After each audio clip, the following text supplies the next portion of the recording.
Hello, my name is Patrick Stillwell. I'm with Custom Coatings, and I just want to talk to you a little bit today about why coatings fail. Specifically concrete coatings, but these factors are actually the main reason that coatings in general fail, whether it's a roof or a wall, a waterproof coating, anything like that.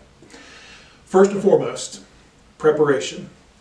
If a surface is not properly prepared, then the coatings that we're applying are not going to properly bond and perform as they're supposed to. So preparation is a really big deal. For concrete floors, they have to be abraded of some way. They can either be shot blasted or mechanically grinded. Sometimes people would acid etch them, but the main specific thing that needs to happen is there needs to be a bond or something for the coatings to bite into. Specifically, most coatings have a data page. Let me rephrase that. All coatings have a data page, and they'll list what the profile of the concrete needs to be for the coatings to properly bond to.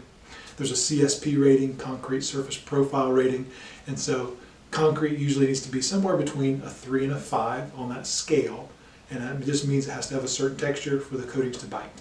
So number one reason, probably the most important reason that coatings fail, is the surface is not properly prepared. Another main reason that coatings fail, and again this is applicable to other coatings as well, is moisture intrusion. So on a floor, people don't think about it, but concrete is very porous. Many years ago, concrete slabs were poured and there was never a vapor barrier or a piece of plastic underneath the slab. They would just pour concrete straight onto the ground. Even though concrete is cured, it's going to wick moisture up through that slab, and that's called hydrostatic pressure. There's tests and different things you can do to the slab to check and see how much pressure is coming through the slab. Most coatings will only hold back a few pounds of pressure at most, like 3 pounds. And if you have anything greater than that, you'll need a special moisture vapor barrier. So coating failure due to moisture infiltration is another big reason that coatings fail. And if you were to talk about a wall, for instance, if there was a gap where moisture was coming in because there was a crack, there was sealants were bad, maybe a gutter was overleaking into the wall space, all those things allow moisture to get in behind the coatings and then push the coatings off. People don't think about that on the floor, but as moisture comes in from underneath the slab and lifts upwards, it'll cause the coatings to pop and fail. So again, improper prep, moisture intrusion, those are reasons that coatings fail on concrete. Another reason is that it may not have been the right product for the surface environment.